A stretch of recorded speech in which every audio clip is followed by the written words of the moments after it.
Yesus bara-baraan jiraataadha.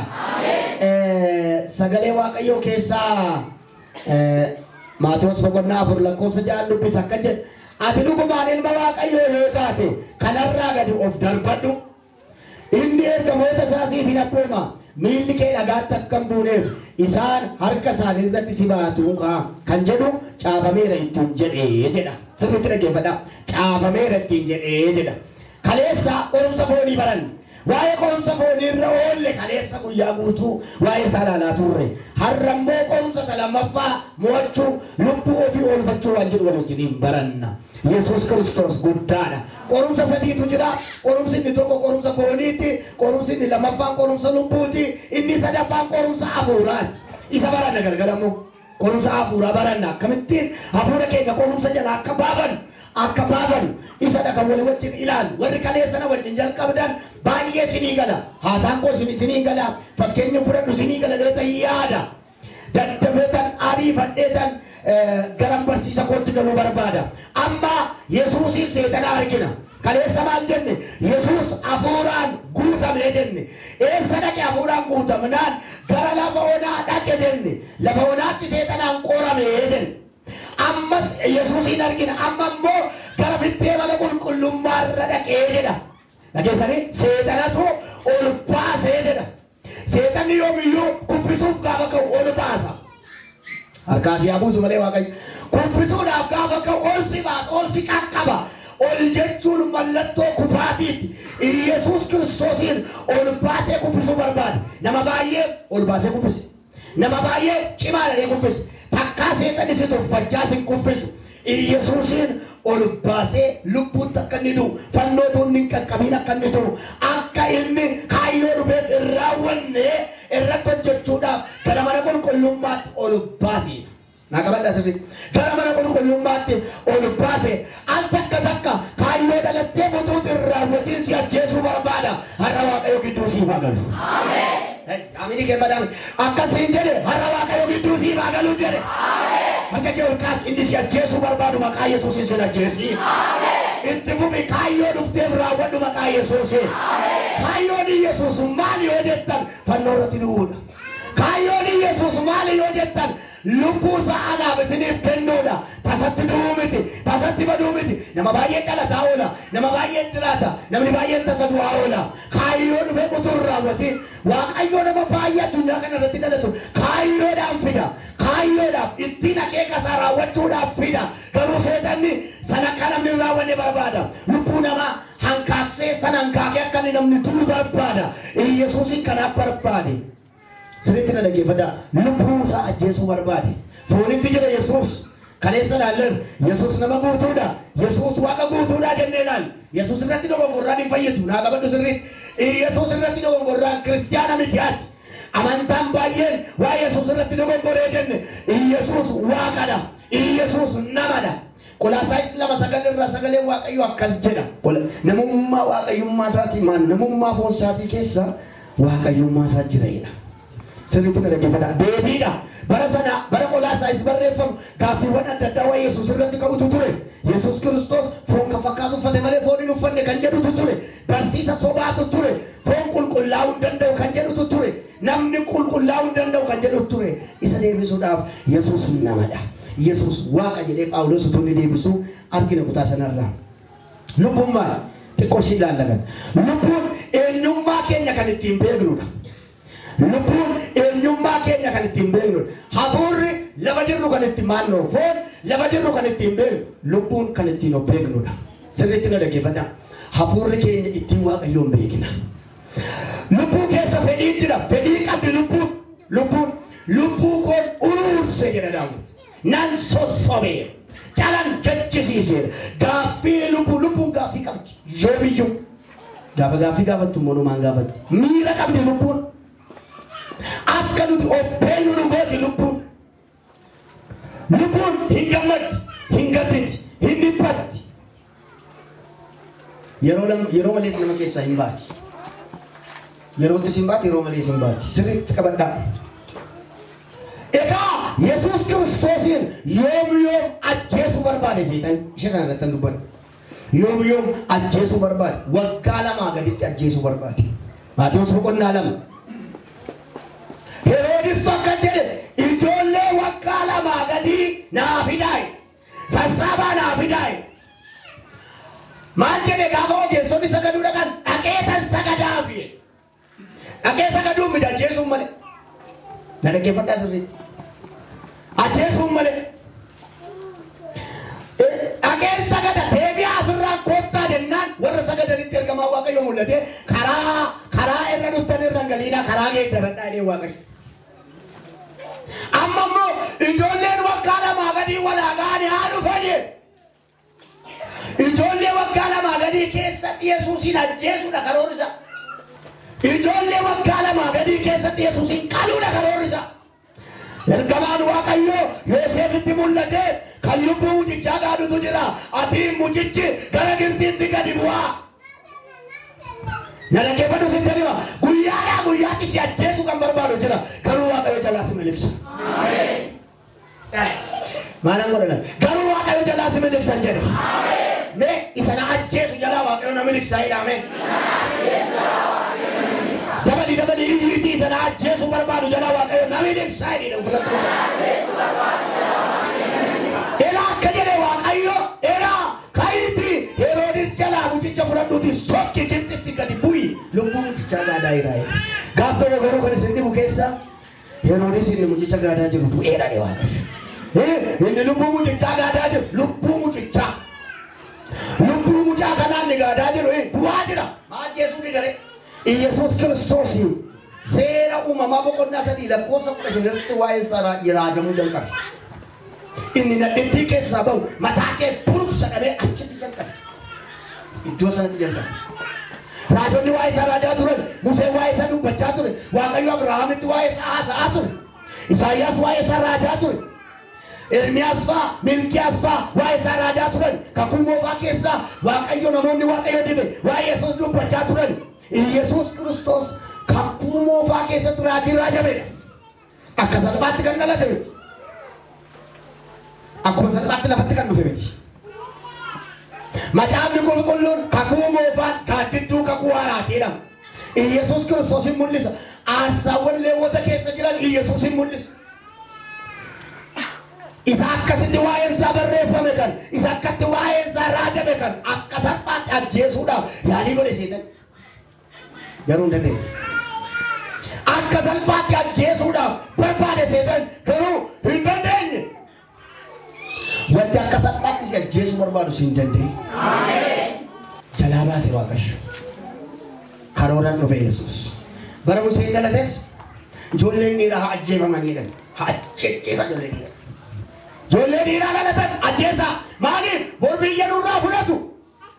Bor gara dhiiga keenyaa godhanii nu balleessu. Mucaa Musee jedhamu mucaa karooraan dhalatu. Mucaa Musee jedhamu mucaa harka Fari'oon jalaa saba baasu. Silaafuu seetanni nama fayyadne irratti hin xiyyeeffatu. Nama fayyadu irratti xiyyeeffatu. Ilaallatee dha'uu barbaada. Macaafni qulqulluun maal jedha? Heroodis warra bu'aa waldaa kiristaanaa ta'an irra ciqilee dhaabbate. Dhageessanii? Ciqilee irra dhaabbata ture. Inni iffisa ture, hin fannisa ture. Yaaqoob qabsiisee Phexros immoo qabsiiseedha macaafni qulqulluun. Warra bu'aa ta'an. Nama baay'een dhalate namni baay'een garuu bu'aa miti. Namni baay'een dhalateera hin du'a hiika qabu jireenya isaa. Warri kaayyoo Waaqayyoo raawwatan garuu jiru. Xiyyeeffannoosa maaliif rakkinni natti baay'ata? Wanti na ajjeesuu barbaadu, wanti du'aa maaliif natti baay'ata yoo jettan, maaliif naannoo koo oola yoo jettan, waan kaayyoo qabduuf, waan Waaqayyo kaayyoon si fideefi.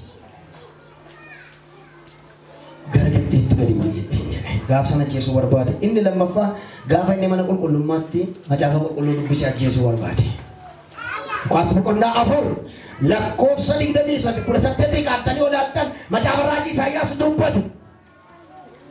Yesuus macaafa raajii Isaayyaas hin dubbise. Kunoo inni macaafa keessatti caafame har'a raawwate jedhee gaafa inni dubbatu daddarbachaa baasanii jedha.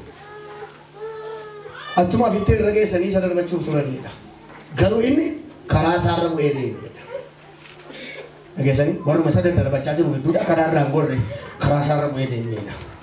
Kaayyoon isaanii maal darbatanii ajjeesuuf maa dubbisnee kana. Kunoo waan raajichi godhaajicha keessatti barreeffame har'a raawwatame har'a ta'e kunoo Waaqayyo gooftaan na dibeera dibameera warra hidhamanitti hiikamu akka lallabuuf warra gaddan akkan jajjabeessuuf garaa cabe fayyisuudhaaf dhufeera jedhee gaafa inni dubbatu indee kunoo kana masii malee eenyuun raawwatan inni dubbii kaasan qo'achaa jiru kakumuufaa waan ta'eef ciccigii kaasan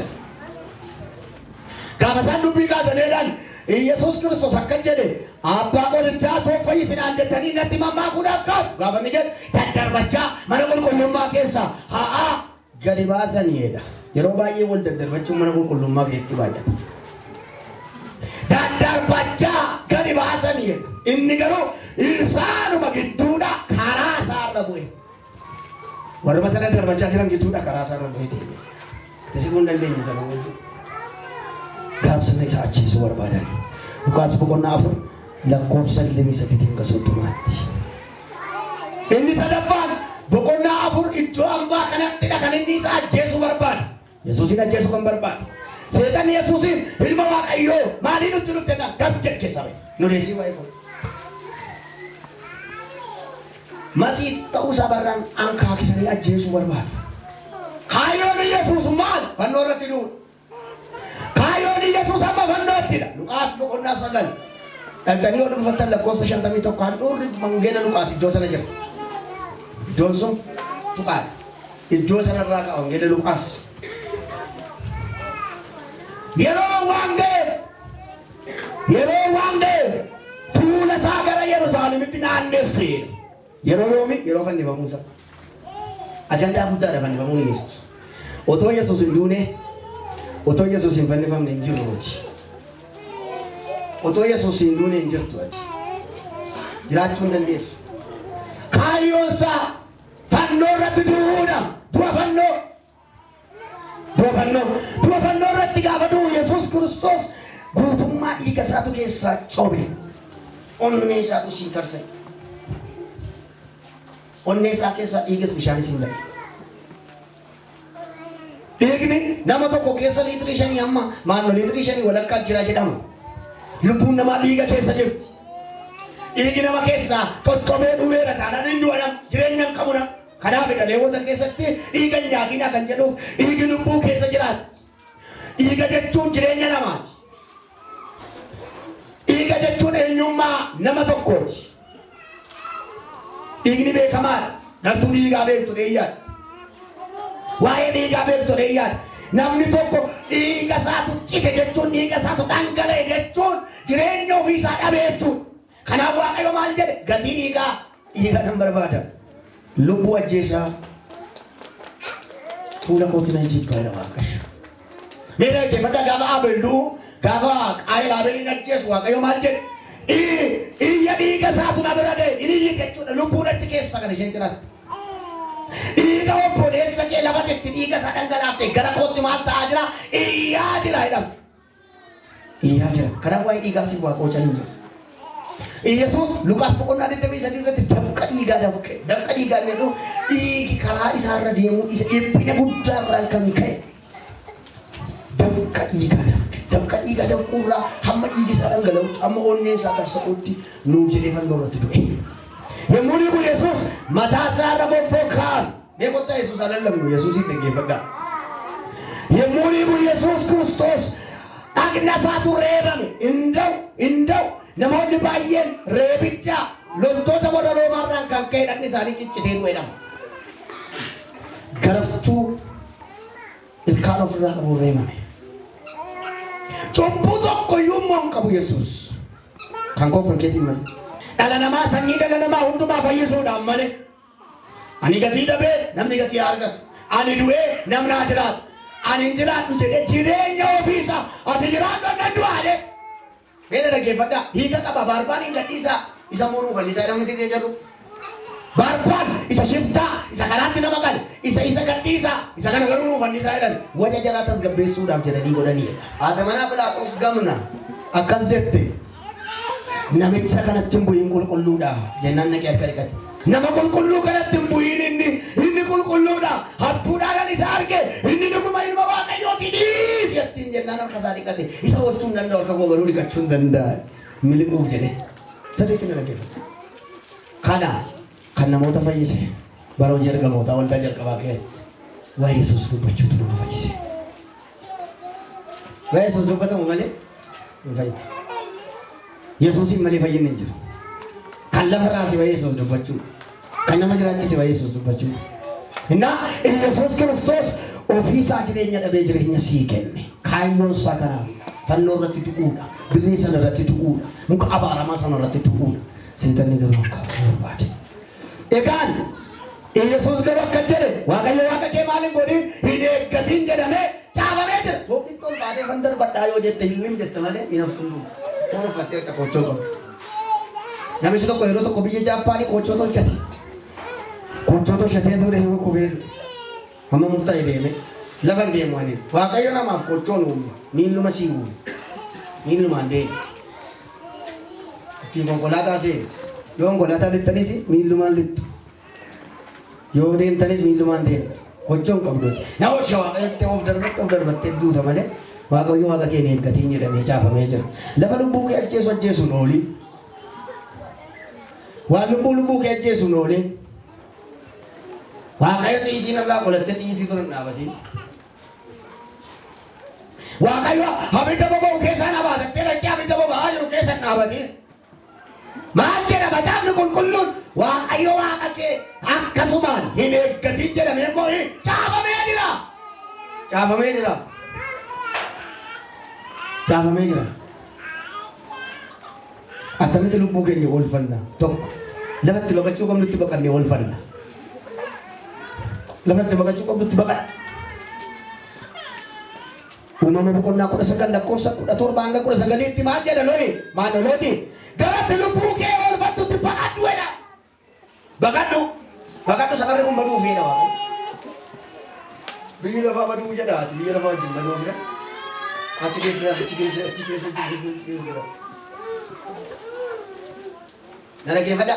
Loot mandara Sodoom filateedha Macaafni Qulqulluun.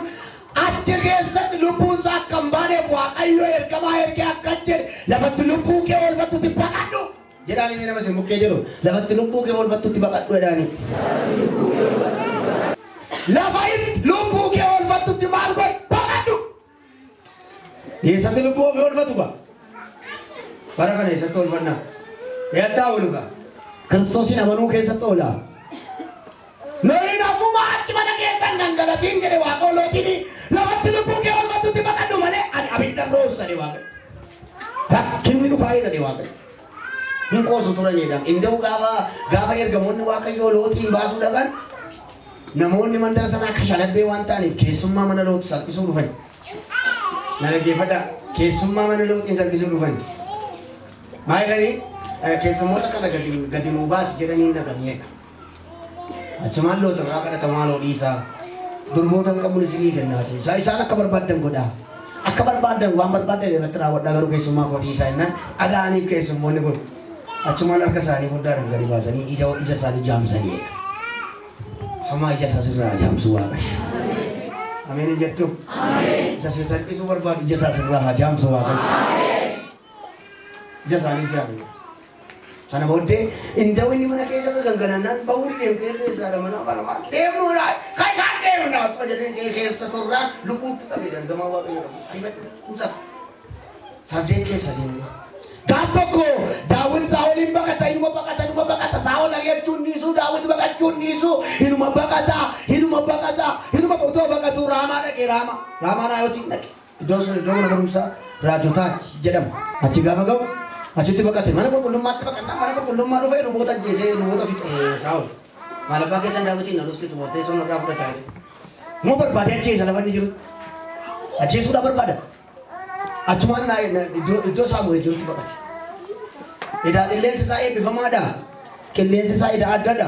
Saa'ol dhaqaatii Naayootiin jira jedhanii dhaqaa qabaa fidaa jedhee erginaan jarri dhaqxee achumatti hafe. Hin hiikkachiise qilleensichi. Isheen achitti hafnaan dabalee ammas kan biraa sadaffaan roofii dhaqee jedha halkanii guyyaa akka nama maraateetti raajeedha. Waa'ee eenyu raajeedhaati? Saa'ol hin hiikkachiise Waaqayyo. Maal iddoo itti ooluu qabutti baqate Daawit. Akkanuma magaalaa keessa deemaa waliin iddootti lubbuu kee oolfattutti baqatu. Kiristoositti baqatu. bara dhumaati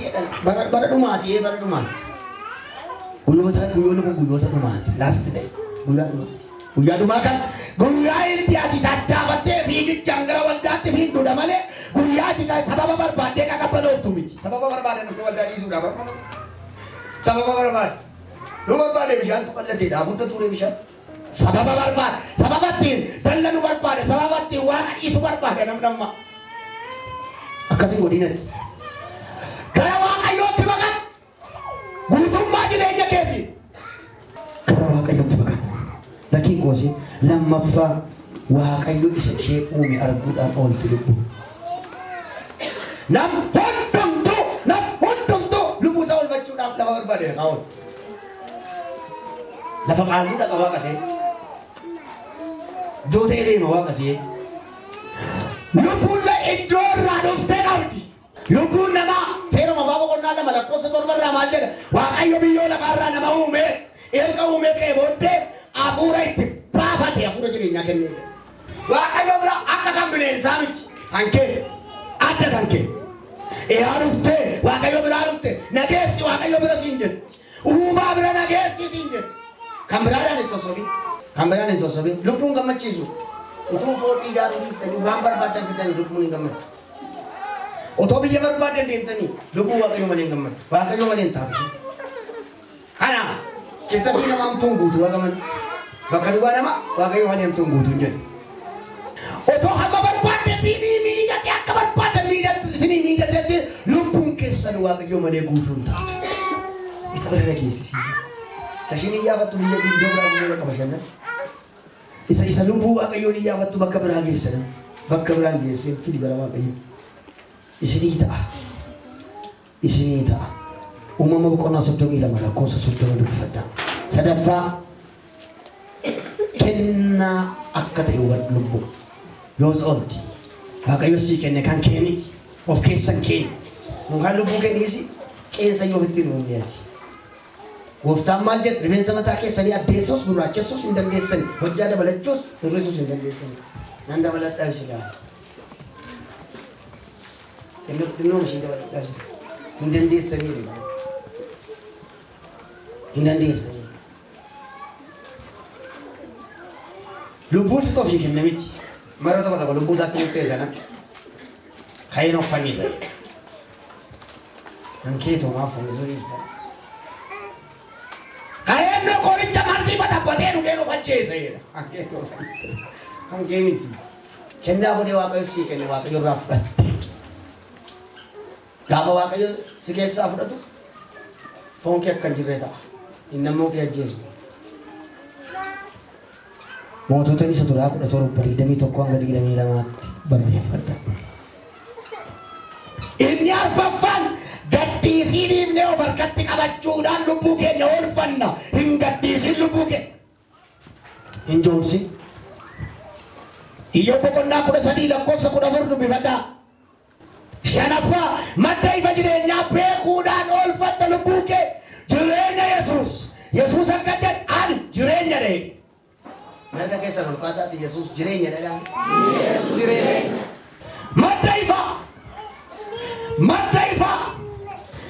Madda jireenya. Yesuus akka jedhu ani ifa biyya lafaan gara koo kan dhufu itti dukkanaa'u ana ifa jireenyaa. Ani ifa jireenya. Ifti jireenya Yesuus duwwaa. Foddaan ittiin jireenya bara baraa dhaalan hin jiru. Yesuus gooftaadha. Karaa ta'e gara jireenya bara baraatti galuu hin dandeessu. Karaa Yesuusiin qofaa balballi jireenyaa sii banan. Siin galle. Karaa Yesuusiin qofaa balballi jireenyaa sii baname. Addi jireenyaa Yesuusin. Waaqayyo abbaan Yesuusin malee sin beeku. Yesuus keessatti si ilaala. Indoo maal jedhe Yesuus keessatti? Mirga Waaqayyo abbaa jedhu baay'ee. Asuma jirra garuu jireenya mirga abbaa Waaqayyo abbaatti jiraatamu jiraanna sitti. Guyyaa jirta garuu ati mirga Waaqayyo abbaatti beekamte. Gamoonni gooftaa maal jedhan seetana baasanii dhufnaan maqaa keetti seetana manni duumaa deemu jechaa gammadaa dhufnaan kanaaf hin gammadinaa maqaan keessan achitti waan caafameen malee. Hin caalachuudhaan Yesuus madda jireenyaatti ani ifadha. Na dhaggeeffadhu aduun Aduu nama baay'ee baay'ee ifaa jiru kun nama hundumaaf kennan. Inni haa ta'u sinuma ba'aaf aduu ganama kun malumatti bariitiif. Isa dhuguufis isa jaango qoratee taa'uufis sinuma qoratee bariiteef. Siisa waldaa dhufee ganamuma bariitti. Saggaan nasaas tootaan. Warra Yesuusitti amanan guyyaan ittiin dukkanaa. Waan qabatan hin dhaban. Akka jireenyaan wal ilaalan ittiin bitaacha'u. Maali jenna madda ifaa wajjin wal beeku waan ta'eef. Madda jireenyaa kan ta'e Yesuus faana wal beekta yoo ta'e jireenya qabdaati. Yesuus madda jireenyaati ta'e. Hata jiru kaasi. Yesuus madda jireenyaati jedhe ofirratti dubbatu. Otoo Yesuus sixootaa jireenyaa sii kennee jiru kennaa jireenyaa sii kennee jiru hin jiraattu kan siin jedhu hin jiru jedhe. Madda jireenyaa Yesuus hin beek. Yesuus jireenyadha. Jireenya Yesuus. Inni jaaffaan seera Waaqayyoo dhaga'uudhaan lubbuu keenya oolfanna. Faarfannaa 19 lakkoofsa 7. Torbaffaan waa'ee lubbuu keenyaa kadhachuudhaan oolfanna. Kadhattanii beektu lubbuu keessan. Abbaa lubbuu koo sitti kennadha Yesuus. Namni barachuun barbaada sirriidha barat. Hin kadhata waa'ee sammuusaa. Naafani sammuu koodhe waa'ee lubbuusaa garuu kadhataan. Yaa Waaqayyo lubbuu koo eegee kadhataan. Waa'ee Phexrosin kadhatu. Yaaqoobiin qalsiisee Phexros immoo ama borbora qalsiisee bakka aduun dheeraa duudhaan nama edda dhiyeena mana jeemudee Phexrosin bora jeesuuf ka'a. Waldaan immoo fudhatti laasa. Nama baay'ee xala kana hidhamee jira. Waa'ee lubbuu ofii kadhachuun baay'ee barbaachisaadha. Kan ofii irra darbee kan namaaf illee Phexrosiif kadhatu turan ergamaa Waaqayyo dhufee halkan isa hiikee waan siidhee keessaa si haa hiiku Waaqash. Hikaasaa mirga keessa. Maqaa Yesuus Kiristoosiin daqiiqaa kanaa kaasiitii waan du'aaf siidharraa si hiikee. Hafuura du'aa sirraa cabseera. Ergamaan Waaqayyoo Phexrosin fuudhee deemeera. Fuudhee deeme karaa isa ajjeesuu barbaade jala balbala baneetu fuudhee harkaa bahe. Sumaan harkaa fuudhee haa bahu Waaqayyo. Ameen hin jettu? Waan si kadhachuu barbaadu harkaa si fuudhee haa bahu Waaqayyo. Waan si ajjeesuu barbaadu harkaa si fuudhee haa bahu Waaqayyo. Maafii qabe biyya kana keessaa waldaa waa'ee lubbuu kadhatti taanaan kan du'aaf jedhan hin hiikamu. Hin hiikamu hin jedhu. Mujee keessa. Meeqa qaluufaa garuu seexanni goodaa kanatti ari'ate. Mul'atan arga. Nama meeqa qalamuufaa. Yeroo malee nama meeqa du'uufaa. Du'a yeroo malee Yesuusin hin gaddisiisa beektu miti isin kan dargaggeessicha hin boo'u ture. Hin kaasamu waaboo. Warrumaa waan dhaqxuu boo'e. Warra waan dhaqaa jirtu boo'e. Yeroo malee duduuti. Cubbuu yeroo malee ishee ajjeesa kanaaf boo'e. Haadha wajjin boo'ee ta'e siree hagichi qabee kaase. Alaazaaris waan isa sabochise dargaggeessatti du'e. Mandara naayin shuunee miika qumuufaatti. Dubartii mandara shuunee min jedhu gabaa irratti dhufe naayin ta'e. Naayin keessatti dargaggeessa ajjeesa ijoollee ajjeesa seetan. Kan shuuneenis mucaa ajjeese kan haadhayyeessaa sanas dargaggeessa ajjeese. Maal ta'a namni gayyoo dhufe. Waggaa dhibbaa olii tuuti. Namni jiraate yoo du'e maal dargaggeessi hin misoomsa. Dargaggeessi hin hojjeta humna haaraa qaba. Dargaggeessi hojjechuu danda'a. Nama qotee hojjechuu danda'u. Seetan ajjeese. Nama bu'aa buusuu danda'u. Nama bu'aa buusuu danda'u. Haadha isaa sooruu danda'a. Haadha isaa jiraachisuu danda'a. Alaazaar obbolaa isaa jiraachisuu danda'a. Seetanni dhaqee ajjeeseera. Dhukkubni qabee ajjeesnaan Yesuus dhaqee kaase. Hin boo'e moo'e. Du'a namaan barbaadu Waaqayyo. Du'a namaan barbaadu Waaqayyo. Inni saddeettaffaan yeroo hundumaa waa'ee lubbuu keenya irratti hojjechuudhaan oolfanna. Yeroo hunda beellama qabiina waa'ee lubbuutiif. Maarqos boqonnaa 3 lakkoofsa 4 Lukaas 6:9. Inni salgaffaan cubbamaa karaa isaa irraa deebisuudhaan oola lubbuun. Yaaqoob 5:2. Lubbuun nama tokkoo fayyiteetti kan jennu yoo maal goote ishee kana dubbadheen karan. Lubbuun namaa fayyiteetti kan jennu yoo maal ta'edha. Tokko fayyina ishii yeroo yerootti yoo raawwatte. Macaafni qulqulluun namni amanee fayyi. Namni manumaatti dhaabame fayyi dhaabatee fayyaa. Yeroo yerootti irratti hojjechuu asaayimentiidha. Fatanaa isaa hojjettee itti eettamiti. Yeroo hundumaa irratti hojjettu ofii kee irratti. Sumatu sirratti hojjeta. Maal jedheedha sooressi gowwaa? Maal jedheedha macaa? Yaa lubbuu koo waan si qabu argatteetta jedhe. Eedanuma gaafa si ergamaa waaqayyoo dhaqee maal jedhe? Maal jedhe? Harmaan si keessaa fudhaa jedhe. Harma maal jedhe? Dummeen waa'ee lubbuu. Bara dhuftuun jedhee. Filiippiisos boqonnaa lama lakkoofsa 12 irraa akka jedha. Yeroo yerootti fayyina lubbuu keessanii raawwadhaa. Yeroo yerootti. Iratilas. Waldaa qabatanii jireenya keenya miiccamu. Baatota 25 irraa kan shangowwaadha shangam nan jedhu. Shangowwaadha shammaali gowwaa. Shangam. Qophaa'u dhiisu. Inni lammaffaan lubbuu keenya fayyisuu dhagahuudhaan oolfanna. Maannoo fayyuu keenya mirkaneeffanna. Yaaqoob 1:21. Lubbuu keessan fayyisuu danda'u gaarummaadhaan fudhadhaa. Gaarummaadhaan. Akkamitti gaarummaadhaan. Lubbuu keessan fayyisuu danda'u. Aldaanis lubbuu fayyisuu danda'u qaba. Namoonni iddoo gaarii akkasii kennan barbaadu isiniif wayyoo jecha. Isa wayyoo jedhamuuf wayyoodha. Isa ifatamu ifadha. Maal achirraa gaala illiqeetti tukkuu sama gaala ga'u akkuma ta'etti itti rakkatanii jettanii liqimsitu ta'e. Buusa guddaa isaa. Kita nyoora garuu hin jallu gaala liqimsiti. Ijoollee liqee waaqnaani.